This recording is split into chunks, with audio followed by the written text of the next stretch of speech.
It is with great regret that I must inform you that your town will now be destroyed.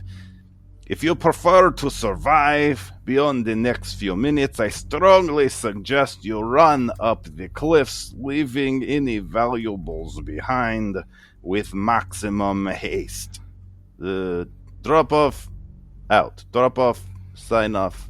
I'm done. Turn off the thing, and it beams out. You all saw that. Sarsa, Tiburon are right outside the Salty Seagull. Sindel is running down the hill towards the docks, and Gravely and Farah are up at the wedding ceremony. Jerik is not yet in view of where Sarsa and Tiburon are. Gravely will turn to Farah and say, "Get out of here. Go out of the town. Go up to the cliffs. Or let me come with you. Somewhere I can that's help. safe. I've got to go find the others. I just don't want to lose you again. I'll find you again. Don't worry. Goodbye, Gravely. Don't worry about it. Just be safe. I can take care of myself, and I've got friends. Oh. I'll see you soon." And he runs off. Back down in front of the Salty Seagull, Jerik comes tearing around the corner and almost runs into Sarsa and Tiburon. He grabs Sarsa by the arm, like locks eyes with Sarsa, and says, "Get down to the squall. Get everybody you can. Anybody down there that won't be able to." What? Jerik, we can't. We got to go to the cliffs. No, the squall can fly, Sarsa, and some of the people down there won't be able to get out. I'll go up the cliffs and get everybody I can. I'm going to try to get those kids. Oh, Jerik, you actually were pretty smart there for once. That was really impressive. Thanks. And Jerik casts Find Steed, summoning his trusty steed, Bree. I forgot about Bree. Bree! Bonjour. Hey, Bree, I need you. He hops up on Bree. Up this way. I'll lead the way. Allez-vous. And they go galloping off. All right, Tiburon, we got to get down. We got to get down to the squall. All right, let's go. As that is happening, you see Sindel come kind of tearing down the main drag, heading off down towards the dock. The kind of layout, I want to quickly kind of review the layout of the town. The town of Giacca is built up into cliffs, and so the cliffs kind of scoop down. There's buildings built up into the cliffs as far as is possible to build, and the main road into town basically kind of like weaves up the cliffside to the top of those cliffs where they're saying people need to go. As you get more towards the ocean, it kind of turns into more and more docks and more unstable terrain, and there's a big town square in the center that is what the market was in, and kind of a main drag from that town square down towards the docks that goes past the Salty Seagull. On that main drag is where the limoncello place was, Pliny and Sons, I think, and the school. Someplace farther back into the kind of like small ins and outs of the towns towards the cliffs is where Phil's fish bucket was, and the elder tree is kind of up towards where the road out of town up the cliffs is. And then down towards the docks, there's a whole bunch of docks, and there's the jetty that goes out to the lighthouse that had the Dreadex hidden office. And on one of the docks is where the Crescent Squall 3 is moored, along with the goblins. With nearby is the goblins with the hidden submersible and other folks that you've met. So that's all that we know in the town of Giacca. So I want to do a skills challenge, largely. Yes. And it is the job of each of you to use whatever skill you want to use, that you have talent in, to think creatively and come up with your best possible tactic for moving as many people to safety as possible. So ideally, each player will come up with a scenario that you want to try to save a bunch of people, and we'll kind of keep track along the way of your success. You better board my ship. I'll get you out of here. Leave everything behind. Just get on the ship. And Sarsa, when Jerik grabbed your arm, you kind of like realize as you're running, sort of like in retrospect, that instinctively both of you went into that. It was the Knights of the Realm's like grasp. And it wasn't necessarily that he did it on purpose or that you were doing it on purpose. It just kind of like instinctively you did that thing where each of you grabbed the insignia on your forearm. And when he said, you go to the squall, get people out down there, I'm going to go up the hill and try to get the kids, that was sort of like... He was saying it's morphin' time. Yeah, like innately that was a like, this is our duty as knights. And so like it feels like you would have already been doing that anyway as Sarsa, but it just has a special sacred feel of like, this is what we do. As you head off towards the dock, Sindel kind of like tears past you. Follow her down there.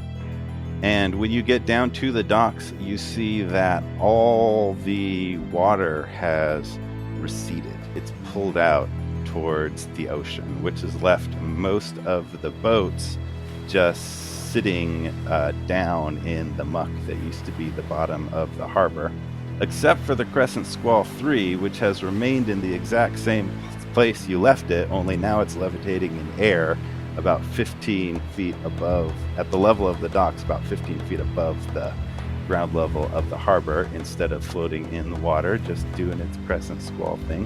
What in the blazes is going on here? Sindel is running at full speed into the muck of the harbor, which evaporates and burns with each of her steps. She's doing her hot thing. She stops and plants her feet near the end of the longest dock, and her whole body lights up with flame, as some of you have seen it do before. It's close to sunset now, so there's decent lighting, dramatic lighting down there. And what she's looking out at towards the sea is pretty far out at sea. There is a massive wave forming. Oh, and no. It's probably, hard to judge, but it's at least 100 feet tall. Inside this wave, there's a monstrous image of some sort of a gargantuan creature. And it almost looks like it's hard to tell if the monster is inside the wave, like there was a water dragon or something in there, or if the monster actually is the wave. This giant thing is coming towards town. This is definitely the destruction that Droppovv was describing. But Sindel there, looking at that, raises her staff up in front of her lengthwise, parallel to the approaching tidal wave. And with obvious, intense concentration, the staff lights up with fire. And at the same time, a massive wall of fire forms in front of the wave, which crashes up against it. It slows its progress in just a cacophonous mass of steam and terror. And basically, Sindel has momentarily halted the wave, slowed its progress, but it's very clear from looking at the situation, the water is already kind of eating through the fire.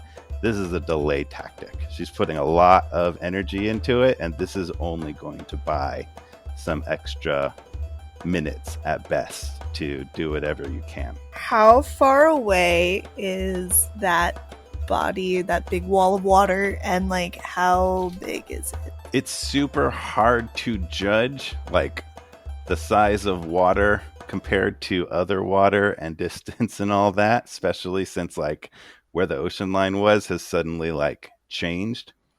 It's even with the water pulled back, you're not even sure where normal sea level is because it's pulled the water back into it. You would guess though it's maybe 300 feet back, 200 to 300 feet back, and it's at least 100 feet tall. And it goes I mean, kind of looking to the sides, you can kind of see that the wall of water is not too much wider than the town, but it's probably 200 or 300. Well, I don't know how long it is. It's long, but it's not like as far as the eye can see long. It's definitely like pointed at the town specifically. I have the spell Control Water. Okay. This is a level Cool. 4 Problem spell. solved. Let's go home. Well, I mean, like, it is my level 4 Drink some spell, limoncello. and I never get to use it. And, So your 100, that's the spell that Captain Honeymist used to sink the trident. The wall is about that. Well, actually, like I said, you're kind of just guessing how tall it is, but you could basically, if it worked with all the magics that are obviously involved, you could potentially like take out, redirect, move along 100-foot chunk of this wave, but there'd still be, you could like remove a piece of the wave potentially or do something with it, but the wave is longer, it's wider than 100 feet. I think you get to choose 100 by 100 foot cube, 100 by 100 by 100 foot cube, and that's the water that you control for your 10 minutes. You probably can't affect much outside of that. Well, if that's the case, then this was all for naught.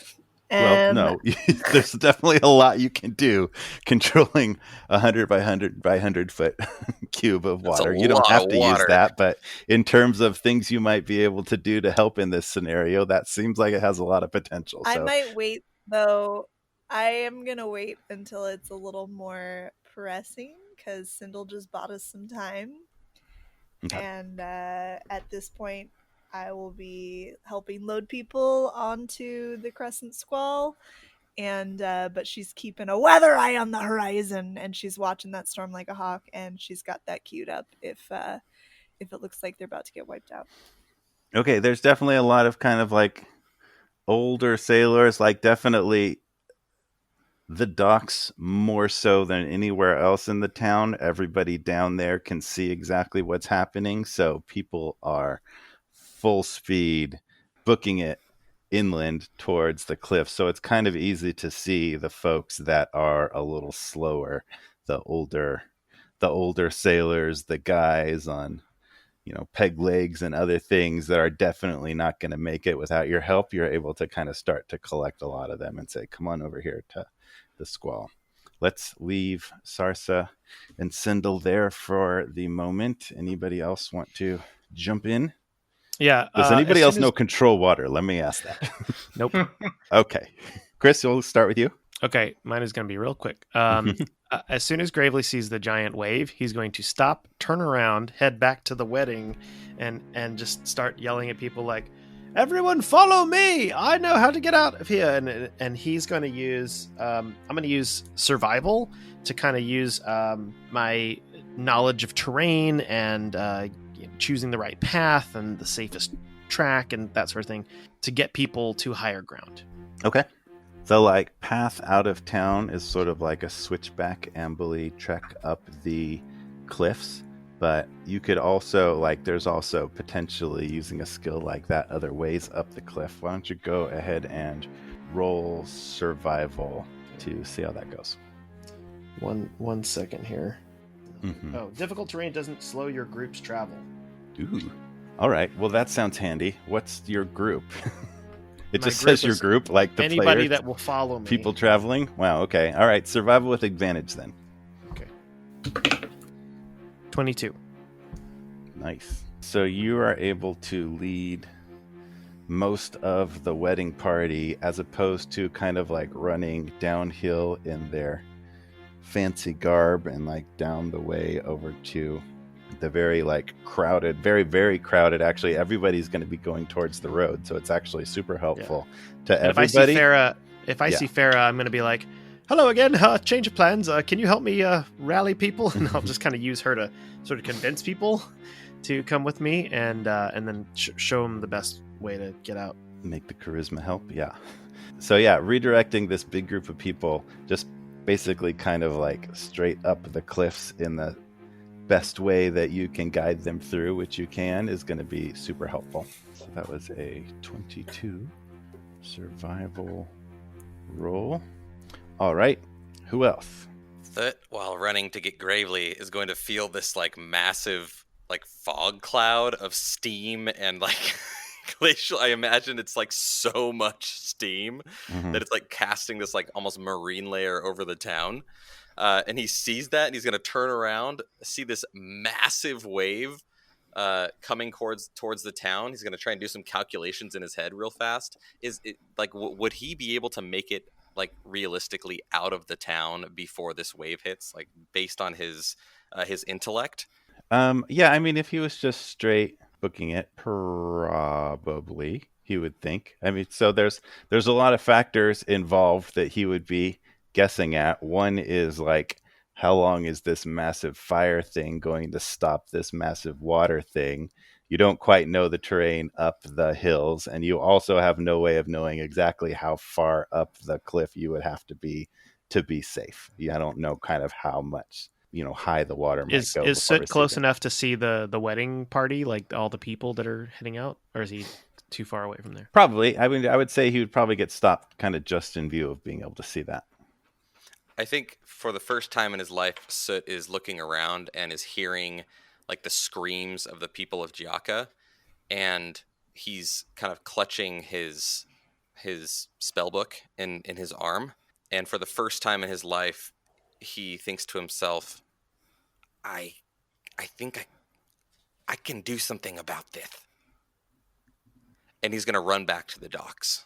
And in his running back to the docks, he casts Disguise Self on himself to look like one of the guards of the city, and is just going to start yelling, get to the cliffs, as a guard in the city.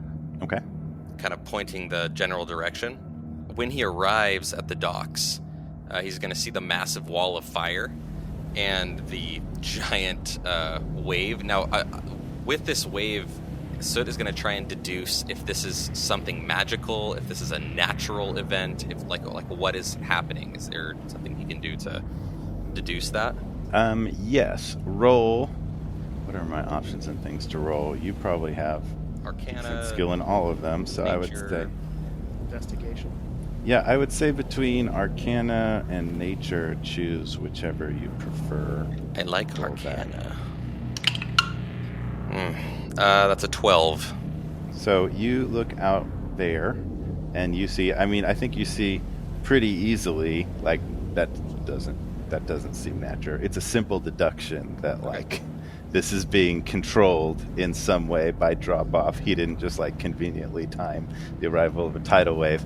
But looking out even through the fire, you can kind of see this creature that seems to be in/a part of the wave. And you would guess that that is a lot like the descriptions that many people have heard. It's not uncommon knowledge, this creature called a Leviathan. Oh dear. And the Leviathan is like a being, like there's only one. It's a creature of great power over water that legend has that it could do just this sort of thing. It could destroy a town with tidal waves, and it's just this sort of like massive force of watery destruction. Soot is going to say to himself, This is why you have to look over yourself. You can't fight against something like that." And he's going to take the little pearl, the bubble pearl, and he's gonna put it over his head, and is gonna run toward Sarsa and the Crescent Squall. Okay. Tiburon, Yep. What are you up to? Well, initially I head into the Salty Seagull and kind of like areas around the dock and help people. I assume because the cliffs are pretty far, even if people are running towards it, maybe try and help people towards the docks, towards Sarsi. At some point, I'd probably stop and try and get a look at what it is, or probably just look just because the giant wall of fire is like quite the spectacle in front of this giant tidal wave. So the Salty Seagull is pretty close to the docks. It's kind of on the end of the drag as it gets into docks. There's various buildings between you and the actual docks, like bait shops and small warehouses and stuff. But probably right when you run out and turn to look down the main drag, you Mm-hmm. see what is. You have it in view. Can I also tell that there's something within the waves, like some enormous thing? Roll perception. 12. Kinda. I mean, can I tell it's the shape of some creature, even if I can't tell what creature it is or whether it's Yeah, I mean, enormous it's or on the something? same level of like you can look at it and kind of make out. It's a matter of like, is that Right. it's like looking up into a cloud and thinking like that kind of looks like a dragon, but no, it's just a Yes. cloud, but maybe it's a dragon. But also as a sailor, I think the idea, looking at that concept, the idea of the Leviathan like is something you know about. There's certainly many horror stories and sea shanties about the Leviathan, and that comes immediately to your mind. Yes. Okay. And in seeing the Leviathan, I remember something. And I guess I reach across my back, because I'm wearing it. I don't think I'd have it stored anyway. And grab my Trident of Fish command. And Oh my sort god, of, I'm so ready for this. and sort of regard it and sort of give it some thought. Is this, like, would I know sort of like what it takes to use this, or would I just innately trust myself to try and do it? You would know how to use it. Okay. Yeah. I mean, I'm fairly confident this is not going to let you take control of the Leviathan. I mean, even if it Genshin doesn't, Elemental. I gotta try for my Aquaman moment, you know? Yeah, you do. But that's another thing where like this has a lot of potential for something in this moment. The Trident of Fish command. This trident is a magic weapon. It has 3 charges. While you carry it, you can use an action and expend 1 charge to cast Dominate Beast from it on a beast that has an innate swimming speed. Okay, so it is beast. That also has swimming speed, which limits you to swimmy creatures. Trident regains 1d3 expended charges daily at dawn. So, you know pretty innately that it's not going to work on this Leviathan. Let's actually read Dominate Beast spell to understand what it might do. It's got a range of 60 feet. It's concentration for 1 minute. You attempt to beguile a beast that you can see within range. It must succeed on a wisdom saving throw or be charmed for the duration. If you or creatures that are friendly to you are fighting it, it has advantage. While the beast is charmed, you have a telepathic link with it. As long as the 2 of you are on the same plane of existence, you can use this telepathic link to issue commands to the creature while you are conscious. Okay. It is any beast with a swim speed, so that's got Is there wiggle some room? interesting beasts out in there. No, it's not a beast. The Leviathan is not a beast, but that is quite a powerful spell depending on what you run into in the ocean. Yep. All right, so you pull out your Trident of Command and kind of like look out there and look at it and kind of like consider like, yeah, that's not gonna work. It'd be cool though. It'd be cool. Tiny Trident, massive Leviathan, tiny Trident. All right, then I put the Trident back on my back and just keep trying to herd people over to the docks then. You do have a sense, again, like there's a lot of creatures out there in the water. Not close, again, because all the water's pulled back, but eventually there might be something to be done with that as water is about to be everywhere, presumably. I mean, if you give me a big enough whale, I'm going to take that chance. Assuming we all just don't die right now. If we don't die in the next 2 turns. Oh, man. Yep. So the way I'm kind of breaking this down is when each of you makes your primary check. So for the only one I've taken this for is Gravely's survival roll is going to, the number 22 is going to contribute to a total of how successful the evacuation is. So I have not taken that for other people's uses because you all kind of indicated I might try something as things get crazy. I did try and do disguise self as a guard and yell at people to get up to the cliffs. Yeah, well, I'm only giving you one each, so kind of like the primary thing. So if it ends up being like, yeah, it's going to be continuing using this guard, then we'll eventually roll that. But if you end up doing something else, then we'll take whatever's coolest. I'm holding Dispel Magic right now. Yeah. What's Jerik doing? So Jerik is, Jeff, I'm going to need your help because I can't DM Yes, roll myself. a check.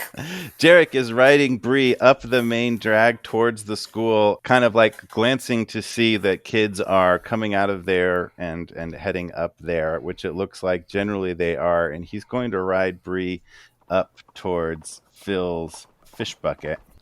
All along the way, he's like looking for people and running people along and moving along. And I think actually close to Phil's fish bucket, there's there's like an older person, maybe a grandmother with like a 4-year-old by the hand and another little baby in her arms. And he stops and hops down off of Bree and kind of helps her up onto Bree and says, "Bree, take these people up the cliffs to safety as fast as you can. And if you can get them up and turn around and get anyone else, do that." Oui, I will Thank you, oblige. sir. So he helps them Thank all you, up on thank there, you. and Bree takes off, and he heads off towards Phil's. All right, you make it to Phil's, and you see Phil has turned back into his kind of old, like hidden self, and he's actually got a bunch of the kids with him that would normally kind of be staying with him, and he says, "Oh, it's you! Help! We got to get these kids out of here." Yeah, come on, everybody. Is everybody out of here? Are you missing anybody? Do you know where everyone is? This is everyone. Everybody's here. All right, come on. Except for what? Steph. Where the heck's Steph? Steph. Is Steph Steph. Was Steph the girl who went to school? Yes. Where do you think Steph would be? Oh, she's probably back in the very back. You'd have to make some sort of dex check to get all the way back there and back in time. All right, I'll do that. Do you have any magic stuff could possibly help in this situation, Phil? You've got like literally everything in here. Here, take this. It's the candle that makes light that's green. Cool, thanks. Jerik kind of rolls his eyes, takes a stupid candle. No, he's light it. He's riding. He's rushing off. Come on, kids, go! And they're all going. All right, Jerik's making a dex check to dash back. Actually, we'll leave that there. As Phil ushers the kids out, Jerik's gonna head back and try to grab Steph. Does he light the candle? He does light the candle. Okay, well, because of that, you get advantage. Because the green and the red cancel each other out, and she's like bright blue. Easier to see.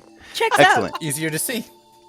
Pretty sure that's how the color theory works on that. All right, so I'm still gonna leave Jerik there, and we'll. C'est l'heure de partir maintenant, says Bree.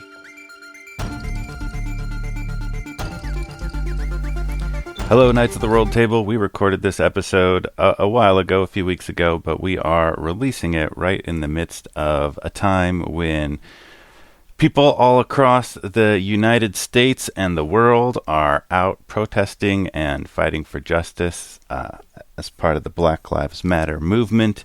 And we just wanted to acknowledge the strength and bravery and awesomeness of that and show a little solidarity and appreciate everybody who's contributing to that effort in any way that you can.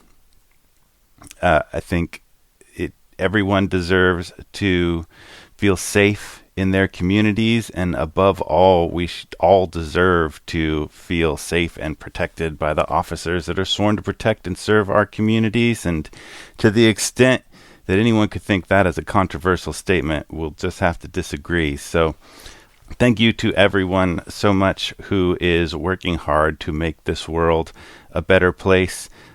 There's so much more to be said about that, but I'm really not the one to say it. We've tried to use our Twitter account a little bit to retweet some good messages and voices. I think that's one of the simplest things that anyone can do. Just use whatever platform you have to amplify Black voices, amplify voices that have too long not been heard. So again, thank you for standing up. Thank you for supporting. No other announcements for today. Just take care of yourself and make life an adventure.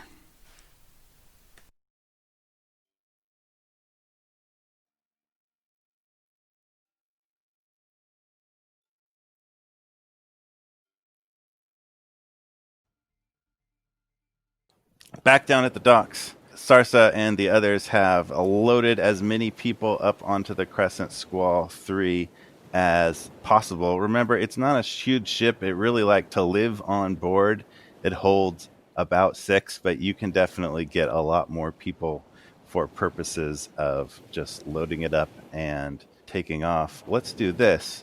You're not exactly sure, Sarsa, how many people it could get on there.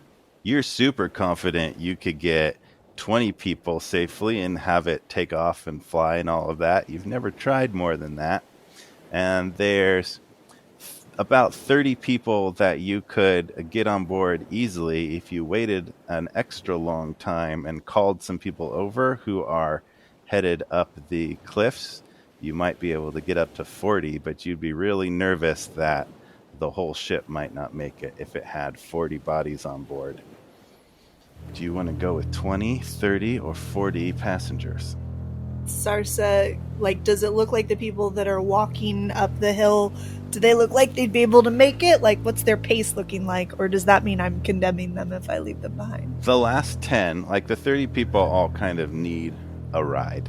The last 10 that you could potentially say, like, no, don't go that way, come this way, they're definitely headed up towards the cliffs. They seem confident that that's at least their best shot. You have, again, no idea how that's going to go. They would be kind of like some of the last people to have to make it there, but they're all moving pretty fast and confidently. I'm going to take the 30 and that last group of 10. I'm going to rush. I need to get within 30 feet of them, and I'm going to cast Water Walk on all of them. Ooh. Game in the system here.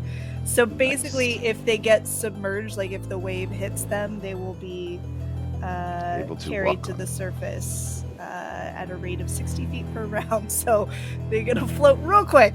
Spell grants the ability to move across any liquid surface such as water, acid, mud, snow, quicksand, or lava, as if it were harmless solid ground. Up to 10 willing creatures you can see. Hey, convenient. Up to 10 willing creatures you can see within range gain this ability for the duration, which is 1 hour, not a concentration spell. Nope. That seems very handy. All right. Do you say anything to them, or is that just going to be a pleasant surprise? No, she'd try to explain. She'd be like, listen, I'm going to cast this spell. It'll give you 1 hour, and just, trying to get hit too bad by the wave, but if you do, don't worry. This spell is going to help you get back to the surface, all right? I'm doing everything I can. Whatever, lady. Yep. Cool. They're running, and you cast 10 people, the last 10 people with that. And then everybody else aboard. Usher the other 30 on board. And then, all right, so with your 30 on board, that's going to be a regular roll. Do you, as Sarsa, you have like proficiency in water vehicles or something like that? I do have proficiency in navigator tools and a water vehicle. Still don't know what skill that would fall under. I don't even know what. Dexterity? Survival, what do you I think. use to steer a vehicle? What'd you say? Survival. That makes sense. All right, yeah. So roll regular straight survival and add your proficiency on top of your survival roll. All right. So survival roll, that's going to be, I rolled a 19, so that's 23. Plus my proficiency is going to be a 27. Dang, nice. So you're able to get everybody low down there and buckled down and have them like get low center of gravity. And you throw off the lines to the crescent squall, and it lifts up successfully into the air, and you start to pull away up towards the cliffs. You get kind of a better view as you rise of the town and all of the population of the town surging towards the cliffs, as well as the battle between fire and water happening out on the water. You can still see Sindel concentrating, and definitely by this time and the time that it took everybody to move around and get everybody up onto the ship, the fire is definitely dwindling. The last embers of Sindel's wall are, as you pull up and start to pull away, they are doused in the massive wave surges towards the town. As it surges forward, it's worked its way pretty close. And so, instance after the firewall goes down, the wave just like surges forward double speed because it's been held back. It's like a rubber band was pulled back. It launches forward as you're pulling away. Can I mean, I don't know if there's time, but I would use my control water to stop that business. Sure. So control water just Works? Yeah. It's not a roll on it, right? It's not a save. Well, I guess it says freestanding water, so maybe does that not work if it's a wave? Yeah, freestanding. It's not. I mean, like you in a could put it cup. on a regular wave for sure. You're not quite sure what's going to happen on what is possibly a beast / definitely a magical wave. Yeah, okay, so describe, Jen, what you want to do. You're at the helm of the Crescent Squall, pulling away up into the sky. You need to rescue this people. You see, as you're driving, kind of like that this wave is about to surge forward, and Sindul's going to be first to be hit with it. I'm gonna use my control water spell and that segment of the wave that's about to hit Sindel in the town. I want to disperse that as much as possible, push it out towards the side, and kind of try to break down both sides of that 100-foot square section of water from hitting the town very hard. That's what Sarsa wants to do. All right, so you cast control water on that big portion of the water in the center. Go ahead and roll Arcana along with that. I'm not very arcana. Ooh, 15! Nice. So just as her fire gives way, and you see her kind of, you can tell that she's like exhausted and kind of drops to her knees with her staff as this spell is overpowered. You cast your spell of control water right in front of her, basically taking control of the 100 by 100 foot middle chunk of the wave that's about to hit her and the center portion of the town beyond her, which is also like right at the main drag that most of the people are running up. And basically just use your spell to completely like calm and divide that part of the water. And so what happens beyond that, as the now two sections of the wave on either side of her crash into the sides of the town, what happens around Sindel is that at least for a moment, like, she's still on dryish ground, but water starts to flow in from the sides to cover up where she is for the moment. As you're able to concentrate on that piece of water that you control, you can keep her relatively safe, but you're also flying 30 refugees to safety, so you can't really see what happens beyond that. We better go to Soot. Okay. We better go to Soot. Here we go. There. Soot, I think with your kind of dispel magic in mind, you get down to the docks and are going to have to make some quick decisions. You have your bubble on your head, so you feel like you could get submerged, but probably not crushed by a tidal wave and be okay. Yeah. In order to do anything with like where Sindel is, you would have to kind of commit to being there, versus if you're gonna go try to get out on the Crescent Squall or hide somewhere from the force of the wave, you probably wouldn't be able to stick with Sindel. Thut is going to... well, I suppose, I got saved once, and I shouldn't have. He's gonna run out to where Sindel is. He's gonna look up at her, kind of like using her staff to the best of her ability. Hey, Sindel. She just like sees this person back there and says, "What are you doing? Get out of here!" No, it's Thut. It's Thut. Soot? Sindel. Okay, I don't care what you... Just go! No. Save yourself. Sindel. You're good at that. That's what... he's gonna take off the little bubble off of his head, and he's gonna climb up Sindel's back and like pop it on her head. I'm gonna say, you're the one that they need. Captain Honeymouth, she saved me when I shouldn't have been saved. I have to help somehow. And then he's gonna hold out his book, and he's gonna whisper some arcane words, and hold up his small little 4-fingered hand, or they have 3 fingers, I don't know, against the wave, and cast Dispel Magic to try and stop the tidal wave and just have it crash back into normal. So, we're going to have to figure that out timeline-wise. ways with what Maya did. Maya or Sarsa? Damn it, there's a lot of people in play. Nope, Sarsa. Jen's character.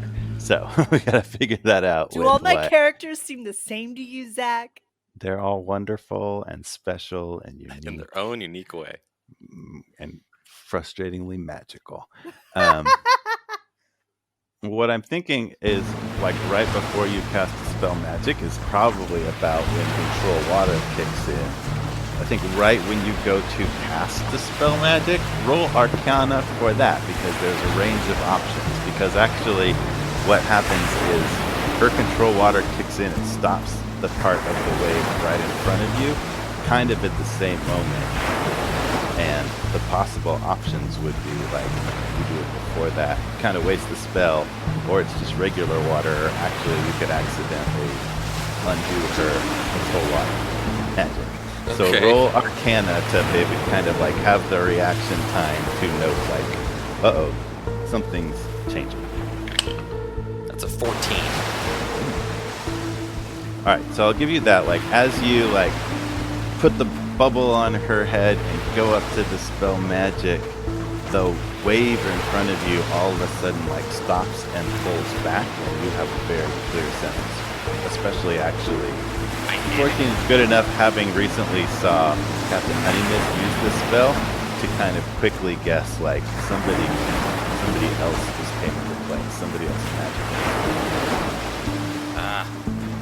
Zendel, I think we're okay. So you got to get out of here. Take this back. So you're still standing on the bottom of a bay and about to be covered by water. In some sense, she knows you're terrified of water, and she tries to take off the bubble and put it back on. You focus on that firewall. I've got nothing left. So this is it. I appreciate you, but you got to take this. Take care of people. Too many lives on my hands. Okay. Fine. So I think probably about then, as she pulls it off and tries to hand it to you, is when both of you get covered by just regular harbor flowing back in from either side and go underwater. Okay. Let's leave that there. Oh, buddy. What else is going on? Tiburon, what happened to you? Yeah, what does happen to me? Where did we leave you? You were going down to join Sarsa, or? I was just herding people in the direction of Sarsa's ship. Okay. But I don't think that I'm on it, or that I necessarily intended to be on it, if there were other people that needed to be on it instead of me. So I'm not really sure what exactly I would do, except await the sweet release of death, maybe?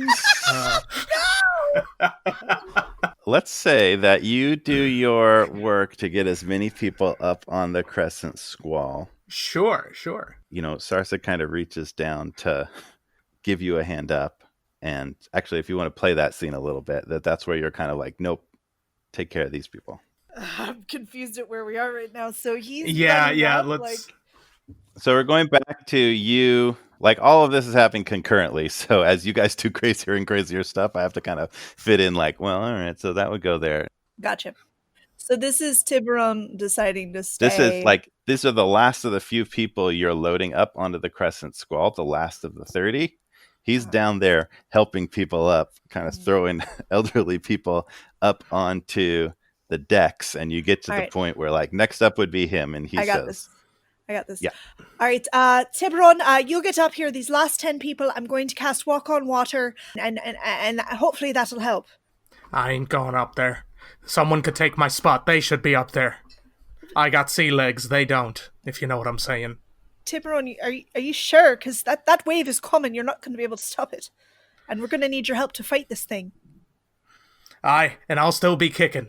Just give me a little something to make it through this, and I promise you, I'll make it. All right. And she'll cast Walk on Water on him and the remaining 9 people while they load everybody else on the ship. All right, and you start running. So let's follow you in this then. So, Tiburon, you are running with these last 9 people up the main drag, which is pretty sandy. you kind of notice specifically as you're running in it, like this isn't like really a hard packed road. It's kind of like almost just like sand that you're running down. It's been compacted a little bit. Tough to run in a little bit. But behind you is basically like the timing of this is pretty poor to not get hit by a tidal wave. You're pretty much expecting to be just like smashed like a bug from the sheer force of this thing hitting you, except that the part of the wave that would have hit you goes away. So eventually you're overtaken by a swell of water, but it's definitely calm enough that you can, with these other people who are very weirded out, kind of get up on it. And actually, for the moment, because it's like, you know, it's kind of like, it'd be like standing on a waterbed, essentially. It'd be like standing on a sheet that somebody is like flopping below you. It'd be really hard to keep your footing, but you can stay on top of it for the moment. What do you want to do from there? All right, so after taking a moment to kind of just adjust to it, because I figure I don't oftentimes walk on water. I think like all 10 of you kind of get like water comes up underneath you and kind of like knocks you over, and you're expecting to go under, but you just kind of like tumble across the top of it. And you kind of realize like, oh, like we're up here. In looking down and regarding the water, do I happen to see any sort of sea creatures down there? Yes. Yeah. Roll perception. All right. 18. What you happen to see looking down below you as you're now up in about 8 feet of water, that's rapidly filling in. So you're in the center of the bowl of this town. It's rapidly filling in. You're now about 8 feet up, and you happen to look down and see a very confused but very large great white shark. Awesome. All right. I grab my trident from my back. Do I have to point it in the direction of the creature I wish assume to so, yes. dominate? Awesome, great. So I pointed straight down, and I cast Dominate Beast. Oh, I just generated a great white shark. It probably has stats somewhere. Let me just do a wisdom roll. You did this to yourself. I'm sure giant shark is in the monster manual. But I have rolled, and you have control of this very, very confused shark, but now obedient and not hostile. Awesome. Okay, in communicating with this shark, because I can mind communicate with him, right? Yes. Okay, great. I'm gonna ask the shark, can I take a ride, fella? The shark's just like, what? What? I guess so. Here's stats for a reef shark, +0 to wisdom. That holds up. All right, so it's like, I get, sure, yeah, you seem confident. It seems soothed by your confidence that this is okay, and it kind of like comes up for you to ride it. Okay, awesome. Well, let's do it in the most dramatic fashion possible, and let's have it come up beneath me. Right as he's about to leap out of the water, I jump up in the air, land on it while holding my trident up, and going, "Follow me, you briny bastards!" to everyone else who's around me. I love this so much. Oh man! Everybody looks confusedly at the guy in the majestic shark with the trident, and they're like, okay. So the people able to walk on water are kind of like getting their walking on water legs beneath them and seem okay. You kind of realize as you lead them through that there might be some other people who are kind of being washed up in the water that you might be able to grab and get up on the shark with you. You could probably take a few people. Oh, all right, sure. I assume it's kind of a varied group of people, so if there anyone who's younger and or older or frail looking should definitely ride with me on the shark. Let's say one of them is Penny. Hey! Sounds good. You get like 3 people up there on the shark. It's really like you don't see that many people still there in the area that are also somehow on top of the water. So you fish like 2 or 3 people out, and the last one is Penny. You're kind of getting close to capacity. Jeff, take it. Penny here.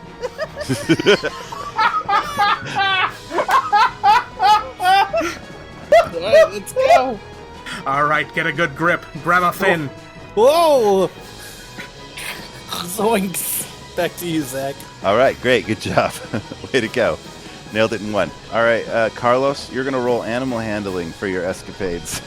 Oh, all right. Give me an animal handling with advantage. With advantage? Yeah. Okay. Ooh, 8. All right. 8. Way to go. Soot. Yes. Let's roll. Athletics, because I'm like trying to fight against the current. Well, what I'm looking for is what role would best kind of encapsulate all of your efforts in saving people. So I'm actually looking more towards charisma as a combination of like what you did for Sindel and also the guard Roos sending everybody. So actually roll deception for the guard disguise self and kind of like impersonating that voice of authority. 12. All right. And Sarsa, I had you roll Arcana, right? As part of how well the wave. What was that? It was like an 18? It was a 15. We'll take that for you. So there are roughly 1,000 people in the town of Giacca.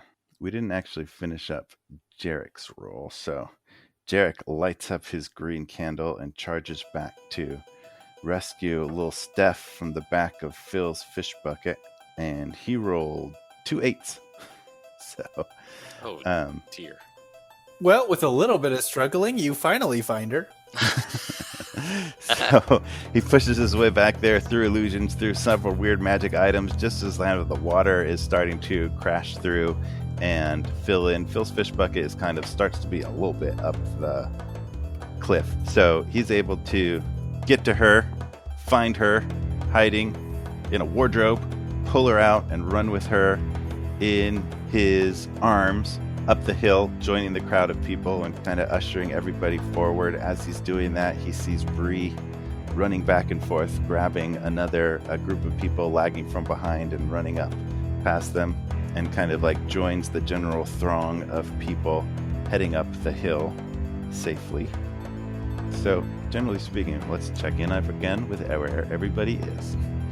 Tiburon is riding a shark covered in people, swimming towards the cliffs. Sarsa is on the Crescent Squall with 30 people aboard, flying up towards the cliffs. Gravely is climbing up through his own path with the wedding party in tow, saving them. Soot is underwater somewhere with Sindel. Soot, give me a dexterity roll. Am I doing like acrobatics for it, or is it just straight dex? This is for whether you can do anything with the bubble, like get your hands on it to manipulate it before it's just knocked out of your hand by water. Okay. I am rolling. And that is a 4. Plus 4, so 8. Okay. Yeah. So the answer is no, as Sindel kind of takes off the bubble and tries to hand it to you, and you reach for it just as both of you are hit with water. You do not have a handle on it quite yet as you're overtaken by water, which Sid is not a fan of. Did I miss anybody? Jerik's headed up with the refugees, Jerik and Bree. Based on the outcome of your skills challenge, of the roughly 1,000 residents of the town of Giacca, the great majority of them are saved. Woo! in the following days and recovery efforts. And as people are able to start to get a head count, it appears that about 910 of the roughly 1,000 residents of Giacca were saved and survived, and roughly 80 or so souls perished in the waves, or at least missing. Oh. Droppovv. Sarsa's like, why is it every town that we're at, we wind up decimating the town? Why is this a recurring theme with us? Gravely is probably one of the first to kind of get everybody to the top of the cliffs and look down upon the town. You kind of help everybody up there to safety. Gravely specifically looks down from the top of the cliffs and watches as parts of the town start to wash into the ocean. The many buildings took a lot of damage on specifically the two outer edges of the town from being hit by the tidal waves, but as that initial wave hits, a pattern of waves continues to kind of wash into the town and wash out. The Salty Seagull, being a large building close to the docks, is among one of the first structures to give way and collapse into the sea, just kind of like fall apart and get pulled out there. With my upgrade at 6th level, I had a greater favored enemy, and remember I took elementals. Mm-hmm. As that, do I get a sense that this thing might be elemental in nature? Yes, absolutely. Okay. This is for sure an element. Okay. This is for sure an element. Hold on. The essence of elemental. Are you King of absolutely elementals. sure? Cool. Is that the question? Right. Yes, that's the question. Okay. So I'm assuming I've kind of, in ushering everyone up, I'm still with Farah, and Gravely will say, "Oh my goodness, this is terrible. I think I know what this thing is, but there's nothing we can do to stop it. I hope everyone else made it out okay." So as you watch new waves rush into the town and kind of drag debris out to sea, you see that the town square, which was previously filled with market stalls, as well as that whole main drag leading to the sea, does seem to be like mostly loose sand. So as water runs along it, that sand is the first to kind of get pulled out of the way, and it kind of quickly creates a gully where more and more sand, more and more quickly, is being pulled out. Kind of like all the water that splashes into the bowl of the town is starting to kind of like flow right into that gully and create a channel that goes back out to sea, pulling more and more sand out of it. So as it pulls sand out, the ground level starts to get lower and lower with each passing wave, and Gravely, you specifically begin to see that some sort of stone structure, which was previously buried in the sand, is being revealed as you watch this process, and a shiver runs up your spine as you realize it's a large, upright stone ring about 10 feet in diameter that reminds you very much of the same sort of stone ring you once saw a fire army come out of. Oh dear. Oh no. Not this again.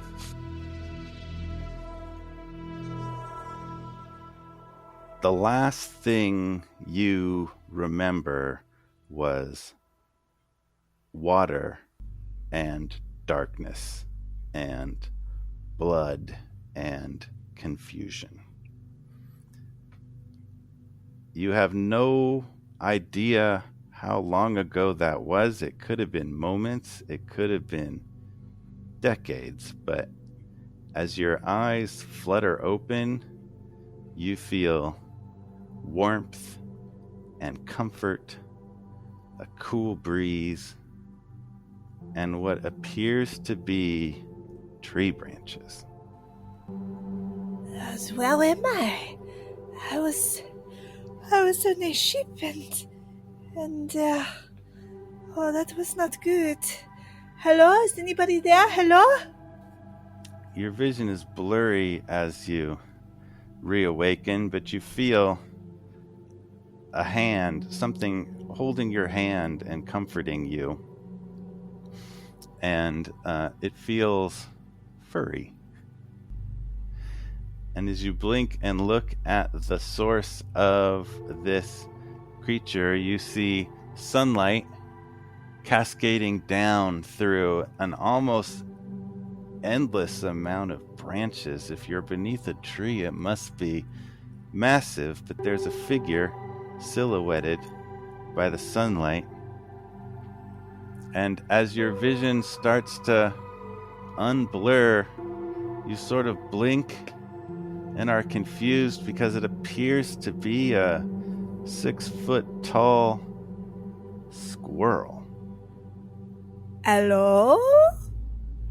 And it says, Milo, rest, for it is I have saved you, your friend, Mr. Stick.